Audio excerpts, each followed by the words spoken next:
Hey guys, Jim Rose from RPM Dynamics. In this video, we are going to show you the front of the new Midas HD96. This console, mid-size console, it's a 28 fader console. There are 3 banks of 8 channels and a bank of 4. Pretty similar look as if you're used to mixing on a Pro 2. The interesting thing on this console is as much as it can operate like a Pro 2, it can operate completely different, completely independent, and it can do a ton more things in the layout design of what you decide to do on the surface. Right now we're in a mode called Pro Series mode, which lands 16 faders, VCAs, master section off to the side. Push of a button, it becomes 24 faders and a master section.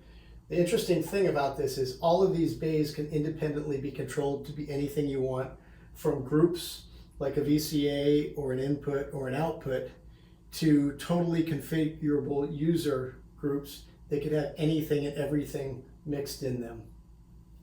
The main draw on this console is, for the first time ever, Midas has a touchscreen on their consoles. This touchscreen is unbelievable. I guess if you're gonna go there, you might as well go big, right? Go big, go home. That's what Midas did on this. Daylight visible, 21-inch multi-touch touchscreen.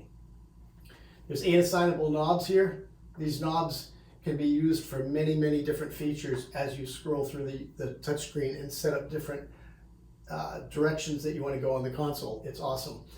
USB key for you to be able to put a show file in if you're not downloading from the web or using mCloud. This time, the equalizer section on the Midas, multiple requests for this. There are fixed band knobs in here, so it's no longer scrolling up and down to get to your EQ sections. Talk sections, standard input, trim, high pass, low pass, phase, 48 volt, all the stuff you need to get at all the time on the surface. Dynamics, the same thing. Your comps and your gates are available through this section here.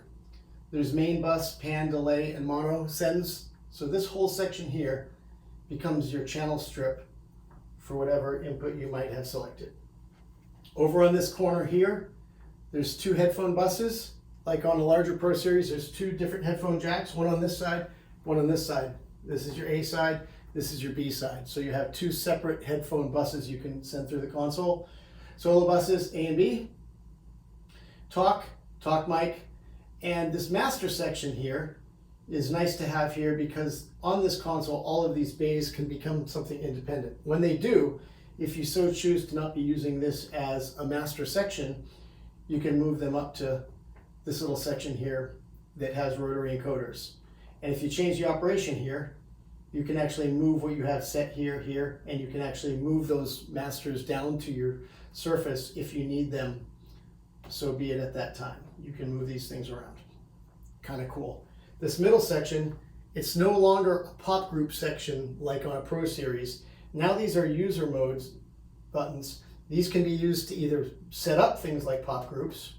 They can be ins, they can be outs, but these also can be user programmable to run macros or to set up this console to be operating the way you want it to do.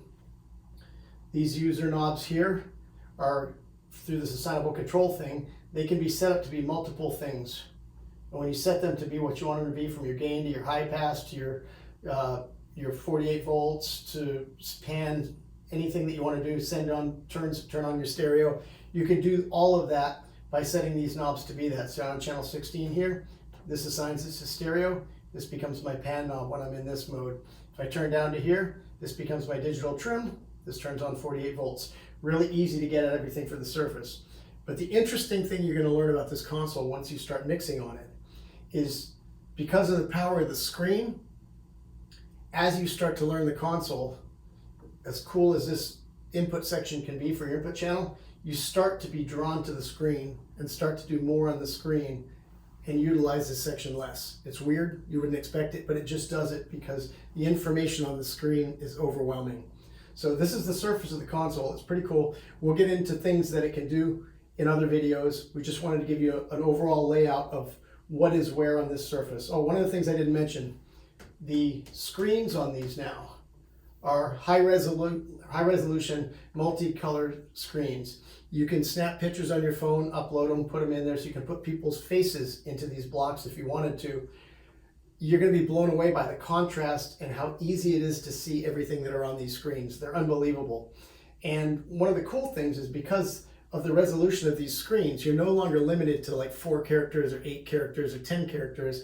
As you type stuff, it just keeps creating more lines and fills up the square.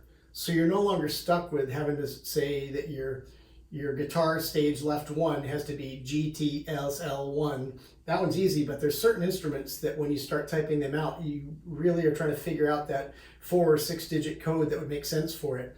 No longer on this console, just write whatever you want to write and it'll fit. So this is the Midas HD96. This is the front panel.